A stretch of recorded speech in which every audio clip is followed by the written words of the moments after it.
అంటే జగన్ జనం మీద దండయాత్ర చేస్తాడా, జనం జగన్ మీద దండయాత్ర చేస్తారా?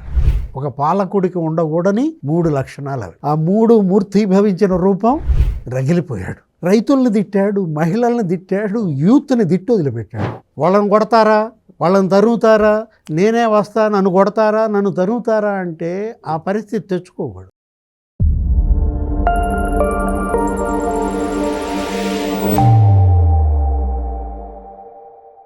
నమస్తే, వెల్కమ్ టు థింక్ ఆంధ్ర. నేను మీ మాణిక్. మనతో పాటు ఉన్నారు ప్రముఖ రాజకీయ సామాజిక విశ్లేషకులు, సీనియర్ జర్నలిస్ట్ డివి శ్రీనివాసరావు గారు. నమస్కారం సార్. నమస్తే సార్, తాజాగా జగన్మోహన్ రెడ్డి ఒక సంచలనమైన స్టేట్మెంట్ ఇచ్చిన అనుకోవచ్చు. తాజాగా ఆయన 3 జిల్లాలకు సంబంధించిన ఆ పార్టీ ముఖ్య నేతల్ని అమరావతి ప్రాంతానికి పరిరక్షణ పేరుతో పంపారు. ఎంత రచ్చైందో మనం చూసాం. అమరావతి రైతులు జై అమరావతి నినాదాలతోటి ప్రతిఘటించి చాలా గొడవైంది. కోడిగుడ్లు పరస్పరం విసురుకున్నారు. ఒకానొక సందర్భంలో పోలీసులకు కూడా లా అండ్ ఆర్డర్ కంట్రోల్ చేయడం చాలా ప్రాబ్లం అయింది. అయితే దీని దరిమిల జగన్మోహన్ రెడ్డి గారు ఒక రకంగా ఒకంత ఆగ్రహంతో ఉన్నట్టుగా తెలుస్తూ ఉంది. నేనే వస్తాను, ఉండవల్లి పెనుమాక రైతులు కూడా నన్ను ఆహ్వానించారు. వాళ్ళు భూసేకరణలో భాగంగా భూమి ఇవ్వడానికి ఇష్టపడలేదు, సో వాళ్ళ ఆహ్వానం మేరకనే వెళ్తున్నాను అని చెప్పి ఆయన స్టేట్మెంట్ ఇచ్చారు. డెఫినెట్గా ఆయన స్టేట్మెంట్ ఇచ్చారంటే ఆయన వచ్చి తీరుతారు. ఎందుకంటే ఆయన ఇలాంటి హింసకు సంబంధించిన ప్రేరేపణతోటి చాలా కార్యక్రమాలు గతంలో మనం చూసాం. అయితే జగన్మోహన్ రెడ్డి గారు వస్తే అక్కడ పరిణామం ఎలా ఉండబోతుంది? అసలు ఆయన ఏ ఉద్దేశంతో ఈ విధంగా అలజడి సృష్టించాలనుకుంటారు? ఆయన దురుద్దేశం ఏంటి? టోటల్గా ఈ జగన్మోహన్ రెడ్డి గారి స్టేట్మెంట్ మనం ఏ విధంగా చూడాలంటారు? అంటే వాళ్ళ మీద కోడిగుడ్లు వేసి కొట్టారు, ఈయన మీద ఏమేసి కొడతారనా? అదే కదా సార్ మెయిన్. ఇప్పుడు పేర్ని నాని, దేవినేని అవినాష్, లేకపోతే అంబటి రాంబాబు, లేళ్ల అప్పిరెడ్డి, వాళ్ళని తరిమి కొట్టారు. జగన్మోహన్ రెడ్డిని కూడా రేపు తరిమి కొడతారానా? అదే కదా. అంటే ఎంతమందితో వస్తాడో, లేకపోతే రౌడీ ముఖలు వచ్చారు ఆల్రెడీ. ఎందుకంటే కొంతమంది టీడీపీ గన్నవరం టీడీపీ కార్యాలయం మీద దాడి చేసినటువంటి వ్యక్తి కూడా ఇక్కడ కీలకంగా మారినట్టుగా తెలుస్తుంది. పోలీస్ మీద రాయి వేసినటువంటి వ్యక్తి, పోలీస్ కానిస్టేబుల్ మీద కూడా రౌడీ షీటర్లని తెలుస్తూ ఉంది సార్ మనకి. సో మరి జగన్మోహన్ రెడ్డి గారు ఊరకనే వస్తారా? అంత పెద్ద అధినేత, మాజీ సీఎం, ఆయన ప్రవృత్తి మనకు తెలియదు కాదు. ఈసారి ఏ విధంగా ఆయన దండయాత్ర చేస్తారా, పరామర్శిస్తారా? అంటే జగన్ జనం మీద దండయాత్ర చేస్తాడా, జనం జగన్ మీద దండయాత్ర చేస్తారా? ఎస్, ఆ రెండు ఆలోచించాల్సిన అంశం. అంటే ఏం కోరుకుంటున్నాడు Jaganmohan Reddy? Unrest, break order, break law and ఆర్డరా? జగన్మోహన్ రెడ్డి ఏం కోరుకుంటున్నాడు? ఆయన రాష్ట్రపతి పాలన ఫస్ట్ నుంచి కోరుకుంటున్నారు సార్. అది దానికోసం ఆయన ప్రయత్నిస్తూ ఉన్నారు. అంటే ఈయన రాష్ట్రపతి అవుతాడా? ఇప్పుడు నువ్వేమన్నా రాష్ట్రపతి అయితే రాష్ట్రపతి పాలన కోరుకుంటే నువ్వు పాలించవచ్చు, నీకు అది లేదు, మరి ఇంకా నువ్వు రాష్ట్రపతి పాలన ఏంటి? అంటే చంద్రబాబు పాలించకూడదు. ఇది అసలు విషయం. సహించలేని అంశం. ఏది ముఖ్యమంత్రిగా చంద్రబాబును చూడలేకపోతున్నాడు, డిప్యూటీ సీఎంగా పవన్ కళ్యాణ్ చూసి రగిలిపోతున్నాడు. అంటే స్వార్థం, అసూయ, ద్వేషం, SAD. ఈ మ్యాడ్కి ఆ శాడ. ఎందుకింత స్వార్థం, ఎందుకింత అసూయ, ఎందుకింత ద్వేషం? ఒక పాలకుడికి ఉండకూడని 3 లక్షణాలు అవి. ఏది ఆ 3 మూర్తీభవించిన రూపం జగన్మోహన్ రెడ్డి రూపంలో ఇవాళ ఆంధ్రప్రదేశ్ ప్రారంధం అనుకోవాలా, దౌర్భాగ్యం అనుకోవాలా? ఇలాంటి రాజకీయ పార్టీ, ఈ విధమైనటువంటి ప్రతిపక్షం, మాజీ ముఖ్యమంత్రివా? అరే మాజీ ముఖ్యమంత్రులు ఎంతమందిని మనం చూడలేదు? ఎవరన్నా ఇలాంటి కడగళ్ళు, ఇలాంటి లక్షణాలు ఉన్నాయా? అసలు ఆ పదానికే మచ్చ తెచ్చిన వ్యక్తిగా చరిత్రలో నిలిచిపోయినట్టుగా తెలుస్తూ ఉంది మనకి. అక్కడ బ్రహ్మాండంగా అభివృద్ధి జరుగుతుంది. ఒక గ్రోత్ ఇంజన్గా ఆ ప్రాంతం ఎదుగుతోంది. జూన్ 4 ఎన్నికల ఫలితాలు వచ్చాయి, రగిలిపోయాడు. అరే రైతుల్ని తిట్టాడు, మహిళల్ని తిట్టాడు, యూత్ని తిట్టి వదిలిపెట్టాడు. నిర్వేదం వెలిపించాడు మీడియా సాక్షిగా. బటన్లు నొక్కా, వాళ్ళకని నొక్కా, వీళ్ళకని నొక్కా, మీ ఓట్లు ఏమైనా అని తిట్టకుండా రైతుల్ని, మహిళల్ని. 12వ తారీఖు ప్రమాణ స్వీకారం చంద్రబాబు. మోడీ వచ్చాడు, రగిలిపోయాడు. అసలు ఆ రోజు భోజనమే చేశాడో లేదో. ఇప్పుడు 2వ తారీఖు జూన్ 2025 మోడీ వచ్చాడు, శంకుస్థాపన చేశాడు. 63,000 కోట్ల పనులకి శంకుస్థాపన చేశాడు, రగిలిపోయాడు. ఆ ఏడుపు ఏంటి నీకు అసలు? ఇప్పుడు నిర్మలా సీతారామన్ వచ్చింది, 14 బ్యాంకులకి ఫైనాన్స్ సిటీ శంకుస్థాపన చేసింది. ఏడుపే ఏడుపు. రాష్ట్రం అంతా హర్షిస్తుంటే ఆయన ఏడుస్తూ ఉన్నాడు. క్వాంటమ్ వ్యాలీ 50 ఎకరాల్లో ఇవాళ TCS వాళ్ళు క్వాంటమ్ తయారు చేస్తున్నారు. అసలు జితేంద్ర సింగ్, చంద్రబాబు శంకుస్థాపన. ఏడుపే ఏడుపు. అరే నువ్వు ఏడ్చిన కొద్దీ వాళ్ళు శంకుస్థాపన చేస్తున్నారు, వాళ్ళు రోడ్లు వేస్తున్నారు, ప్రాజెక్టులు కడుతున్నారు. కృష్ణా నది మీద 7 బ్రిడ్జిలు కడుతున్నారు, ఐకానిక్ బ్రిడ్జిలు. 360 కిలోమీటర్లు రోడ్లు వేస్తున్నారు. అరే లండన్ ఐ తరహాలో అమరావతి ఐ అంట, అక్కడ ఒక పెద్ద జెయింట్ వీల్ పెడుతున్నారు, మొత్తం అన్నీ కనపడేటట్టుగా. 5 టవర్లు, సెక్రటేరియట్ 5,000 కోట్లతో కడుతున్నారు. ఈ ఏడుపేదో ఈ తాడేపల్లి ప్యాలెస్ ఏడుపు అంతా కృష్ణానదిలోకి వదలరాదు, బ్రహ్మాండంగా మంచిగా పంటలు పండుతాయి. తాగునీరు పనికి రావాలి, సాగునీరు కన్నా ఉపయోగపడతాయి. అంటే ఇప్పుడు ఒకటి ఇక్కడ జగన్మోహన్ రెడ్డికి తను ఏంటంటే, నువ్వు ఎందుకని చేయలేకపోయావు?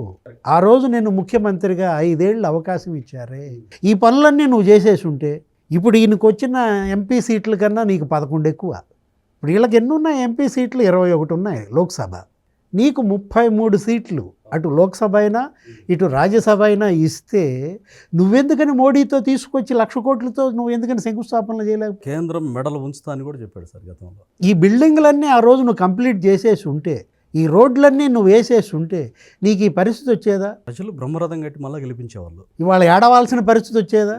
నిన్న వాళ్ళని పంపావు పాపం, అంబటి రాంబాబు లేకపోతే పేరుని నాని, నువ్వు చెప్పావు కదా అని చెప్పి వెళ్ళారు, కొట్టించుకున్నారు. సార్ వాళ్ళ భయం చూడాలి. ఆ రోజు నిజంగా పేరు నాని మీడియా ముందు అంత అవాకులు చావాకులు పిలుస్తారు కదా, ఈ రేణా చూడు పాట వస్తుంది కదా, అట్లా నడుచుకుంటూ అసలు చావు భయం కొట్టొచ్చుడు కనపడింది. ఏమో రైతుల ఆగ్రహం మమ్మల్ని వేసేస్తారేమో అన్నంత ఆందోళన భయం కనపడింది వాళ్ళలో. లెల్లా అప్పిరెడ్డి, అంబటి రాంబాబు, పేరు నాని. పిల్లిని కూడా గదిలో పెట్టి కొడితే పులి అయిపోద్ది. వాళ్ళు భరించారు, ఇన్నేళ్లు భరించారు. ధర్మరాజుకు కూడా కోపం వస్తే ఎలా ఉంటుందో నిన్న వాళ్ళు చూపించారు. రైతులు, మహిళలు, ఎందుకంటే ఈ వెళ్ళిన వీళ్ళు వీళ్ళతో పాటు రాళ్ళు తీసుకెళ్లారు, కోడిగుడ్లు తీసుకెళ్లారు. అంటే రెచ్చగొట్టడానికే వీళ్ళని పంపించాడు, కవ్వించడానికే వీళ్ళని పంపించాడు, బూతులు తిట్టించాడు మహిళలను.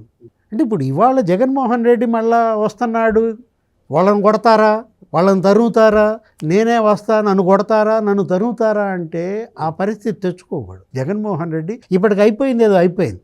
మీరేంటి, మీరు చేయాల్సింది మీరు చేయండి.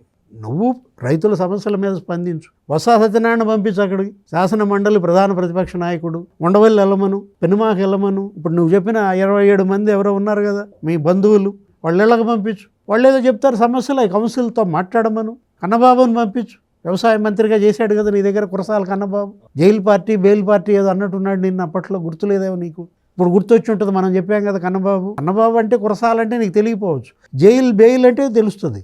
అంటే ఎవరిని పంపితే అక్కడ మళ్ళా ప్రశాంతత ఉంటుందో అని చెప్పి ఈ రౌడీలను పంపించి, ఎవరా పానుగంటి చైతన్య, పార్టీ కార్యాలయం మీద దాడి చేసిన వ్యక్తి, ఎవరా నూనె ఉమామహేశ్వర్ రెడ్డి, రౌడీ షీటర్కి మించి. రేపొద్దున జగన్ పర్యటనలో కూడా వాళ్ళేనా ఉండేది? అంతకు మించి ఉంటారు సార్. ఇంకా ఎందుకంటే అధినాయకుడు కదా, రప్పకి అధినాయకుడు అంటే మరి ఆ స్థాయిలో రావాలిగా అలాంటి అరాచక శక్తులు. ఇవాళ ఇంటెలిజెన్స్ మేల్కోవాలి. ఇవాళ కూటమి ప్రభుత్వం, ముఖ్యమంత్రి చంద్రబాబు, ఆయన ఏంటంటే ఆయన కేవలం ఏదో డెవలప్మెంటు, ఇన్వెస్ట్మెంట్స్, ఎంప్లాయ్మెంటు, రోడ్లు వేయటం, ఇన్ఫ్రాస్ట్రక్చరు ఇదే కాదు.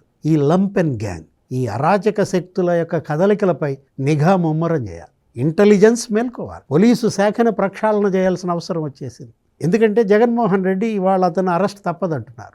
ఏపీ లిక్కర్ కేసులో మనం చూసాం, ఈడీ ఎంటర్ అయింది. నిన్నటిదాకా సిట్ ఒక 53 మంది నిందితులను గుర్తించారు, 23 మందిని అరెస్ట్ చేశారు, బెయిల్పై బయటకు వచ్చేశారు. ఇప్పుడు ఈడీ అందులో ఎంటర్ అయింది. ఈడీ ఎంటర్ అయిన తర్వాత మళ్ళీ 3 అరెస్ట్ చేశారు. ఏది, కేసిరెడ్డి రాజు మళ్ళీ అరెస్ట్ అయ్యాడు. బెజవాడ జైలు కాదు, ఈసారి చెంచల్గూడ జైల్లో పెట్టారు. అతనితో పాటు వాసుదేవరెడ్డి, కారుమూరి సునీల్ను కూడా మొన్న చెంచల్గూడ జైల్లో పెట్టారు. అసలు ఇవాళ నాగేశ్వరరావుని పిలుస్తున్నారు, కారుమూరి నాగేశ్వరరావు ఇవాళ ఎత్తుతారు అనుకుంటా. అది జరిగిన వెంటనే KNR, next Jaganmohan Reddy. KNR మనం చూసాం నిన్న విచారణ, అరే 1,500 కోట్లు అంట. అరే అతనే జగన్కి బినామీ అనుకుంటే మళ్ళీ అతనికి బినామీలు. విశాఖపట్నంలో 500 కోట్లు, తిరుపతిలో 500 కోట్లు, అమరావతిలో 500 కోట్లు, కార్ల షోరూమ్, పెట్రోల్ బంకులు. అంటే ఒక పిఏకి ఆ విధంగా ఎక్కడి నుంచి వచ్చాయి? నిజంగా లెక్కకు మిక్కిలుగా మించి. ఆ కేసులో జగన్మోహన్ రెడ్డి అరెస్ట్ అంటున్నారు. అంటే తను అరెస్ట్ అవుతాననే ఒక భయంతో ఇప్పుడు ఇవన్నీ చేస్తున్నాడా? డెఫినెట్గా. రాయలసీమలో రెచ్చగొడతాడు, రౌండ్ టేబుల్ కాన్ఫరెన్స్లు పెట్టండి అంటాడు, ఉత్తరాంధ్రలో రెచ్చగొడతాడు, చెలో మూలాపేటలని అంటాడు, ఇక్కడ నిన్న చెలో అమరావతి అన్నాడు. ఇదంతా కూడా చెలో చెంచల్ కూడా ఆగటం కోసమా? వచ్చే నాయకులు కనీసం బుద్ధిపూర్వం ఉండొద్దా? అయ్యో మేము వెళ్ళవండి ఇలాంటి వాటికి, ప్రజలు ఇంత చేత్కరిస్తున్నారు, అది మీకు కూడా శ్రేయస్కరం కాదు, రేపు మన పార్టీకి డ్యామేజ్ జరుగుద్ది అని చెప్పాలి కదా. వాళ్ళు జగన్తో సహా బాయిలో దూకటానికి రెడీగా ఉన్నారు. వాళ్ళు ఏంటంటే జగన్తో పాటు బాయిలో దూకటానికి రెడీగా ఉన్నారు కాబట్టి ఇప్పుడు నిన్న పోయారు, కొట్టించు. కరెక్టే సార్. ఆత్మాహుతి దళాన్ని కూడా మేము సిద్ధమైనట్టు ఒక టెర్రరిస్ట్ లాగా మాట్లాడిన వ్యక్తులకి ఎలాంటి నైతికత ఆలోచన ఎలా వస్తుంది? అన్నాడు కదా కారుమూరి నాగేశ్వరరావు, ఏమని, గుంటూరు అవతలాలనేమో రోడ్డు మీదకి ఈడ్చుకొచ్చి నరుకుతాం, గుంటూరు యువతలాలనేమో ఇళ్లలోకి పోయి నరుకుతాం అన్నాడు. దారుణమైన వ్యాఖ్య అది. ఇప్పుడు నరుకు, ఇప్పుడు రేపొద్దున ఇప్పుడు సాయంత్రం ఈడీ వస్తుంది, చెంచలు కూడా జైల్లో నరుకుతావా? అంటే ఇవాళ చేసిన పాపాలు వెంటబడి తరుముతున్నాయి. ఆ పాపాలు వాటి ప్రక్షాళన అవి చేసుకోకుండా జగన్మోహన్ రెడ్డి పాపాల మీద పాపాలు చేస్తానంటే, ఇవాళ అమరావతి అదొక గ్రోత్ ఇంజన్గా ఎదుగుతోంది. ఇప్పుడు ఆంధ్రప్రదేశ్ ఏంటి, అటు తిరుపతి, ఇటు అమరావతి, ఇటు విశాఖపట్నం, 3 ఎకనామిక్ క్లస్టర్లుగా 3 హైదరాబాదులు కావాలి. ఒక్క హైదరాబాద్ ఈరోజు తెలంగాణను నిలబెట్టింది. తెలంగాణకు అది ఊపిరి. మొత్తం తెలంగాణకు కావాల్సినటువంటి ఆదాయం అంతా హైదరాబాద్ ఇస్తోంది. 1,40,000 కోట్ల రాబడి తెలంగాణకు వస్తే అందులో 1,05,000 కోట్లు ఒక హైదరాబాద్ జనరేట్ చేస్తుంది. సింహభాగం మొత్తం దాదాపుగా ఆల్మోస్ట్ అట్లాంటి హైదరాబాద్గా విశాఖ కావాలి, అమరావతి కావాలి, తిరుపతి కావాలి. అప్పుడు 3 లక్షల కోట్ల ఆదాయం ఒక ఆంధ్రప్రదేశ్కి ఈ 3 ఎకనామిక్ క్లస్టర్లుగా వస్తే ఆంధ్రప్రదేశ్ నెంబర్ 1 స్టేట్ అవుతుంది. అది కదా ఇవాళ ఒక లక్ష్యం పెట్టుకుని ఈ ప్రభుత్వం ముందుకెళ్తుంటే జగన్మోహన్ రెడ్డి, ఓహో మీరు డెవలప్మెంట్ చేస్తారా, నేను డిస్ట్రక్షన్ చేస్తాను, మీరు రోడ్లు వేస్తారా, నేను తవ్వేస్తా. నిజంగా ప్రజలు ఈసారి నిజంగానే ఇవన్నీ మనసులో పెట్టుకొని రైతులు నిజంగా ఇందాక మీరు అన్నారు సార్, పిల్లిని గదిలో పెట్టి కొట్టినా ఖచ్చితంగా పులి ఇది తిరగబడుతుందని. అసలు ఏదైనా జరిగితే ఎంత ప్రాబ్లం క్రియేట్ అయిపోద్ది. జగన్మోహన్ రెడ్డికి ఆ ఆలోచన కూడా లేకుండా ఉన్నట్టుంది. నేను వస్తాను వెళ్తాను అంటే సవాల్, మీరేం చేస్తారో నేనేం చేస్తాను చూద్దామని చెప్పి ఎంతవరకు కరెక్ట్ అంటారు? మొన్న దేవినేని అవినాష్ని తరిమారంట. దేవినేని అవినాష్ పారిపోతుంటే పాపం పైన ఎక్కడుందో ఆయన తండ్రి ఆత్మ, నెహ్రూ ఆత్మ ఘోషించిందట, ఒరి ఒరి ఒరి ఒరి నా కొడుకుని ఈ విధంగా తరుగుతున్నారు నా ప్రాంతంలో. అంటే ఆ రోజు నెహ్రూ కామెంట్స్ వైరల్ అవుతున్నాయి. దేవినేని నెహ్రూ ఒక రక్షణ కవచంలాగా ఉంటాను అమరావతి అన్నాడు. కొడుకు వినాశకుడిగా ఆ బ్యాచ్లో చేరి మరి వాళ్ళ కొడుకు వచ్చిన పరిస్థితి రేపొద్దున జగన్మోహన్ రెడ్డికి వస్తే, జగన్ని తరివితే రాజశేఖర రెడ్డి ఆత్మ ఇంకా ఎంత ఘోషిస్తుంది, ఒరే ఒరే ఒరే ఒరే జగన్మోహన్ రెడ్డి అట్లా కొట్టించుకునే పరిస్థితి తెచ్చుకోకూడదు కదా. చేతనైతే సిద్ధాంతపరంగా ఇవాళ కన్స్ట్రక్టివ్ క్రిటిసిజం ప్రతి ఒక్కళ్ళు వెల్కమ్ చేస్తారు, ప్రజలు హర్షిస్తారు, నిన్ను మళ్ళీ మెచ్చుకుంటారు. అది వదిలేసి ప్రభుత్వం కూడా మేల్కోవాలంటోంది. అదే ఇవాళ స్పీడ్ చేయాలి. అమరావతిలో ముఖ్యమంత్రి చంద్రబాబు ఈరోజు సమీక్ష చేస్తున్నారు. ఆ కన్స్ట్రక్షన్స్ అన్నీ స్పీడ్ చేయాలి. హైకోర్టు, సెక్రటేరియట్, అసెంబ్లీ, ఇప్పుడు రకరకాల కంపెనీలు, ఇప్పటివరకు కొన్ని కంపెనీలు 15% మాత్రమే చేసినాయి అంటున్నారు, 12% మాత్రమే చేసినాయి అంటున్నారు. 30% చేయాల్సినటువంటి డెవలప్మెంట్ కన్స్ట్రక్షన్ ఇంకా ఈ కంపెనీలు నాంచి 15%, 13% చేస్తుంటే స్పీడ్ అవ్వాలి. ఇవాళ స్పీడ్ ఆఫ్ డూయింగ్ బిజినెస్ కాదు, స్పీడ్ ఆఫ్ డూయింగ్ కన్స్ట్రక్షన్. లేకపోతే Jaganmohan Reddy speed of doing conspiracies. ఇవాళ కన్స్ట్రక్షన్ స్పీడ్ కన్నా జగన్ కాన్స్పిరసీ స్పీడ్ పెరిగిపోయింది. ప్రభుత్వం మేలుకోవాలి, అతని కాన్స్పిరసీని అడ్డుకోవాలి, ఆ కుట్రలని భగ్నం చేయాలి. పోలీస్ పని పోలీస్ చేయాలి, ప్రభుత్వం పని ప్రభుత్వం చేయాలి. జగన్ని కట్టడి చేయకపోతే వీళ్ళెంత అభివృద్ధి చేసినా, వీళ్ళెంత సంక్షేమం ఇచ్చినా అది నిష్ఫలం. Yes, thank you sir. నమస్తే.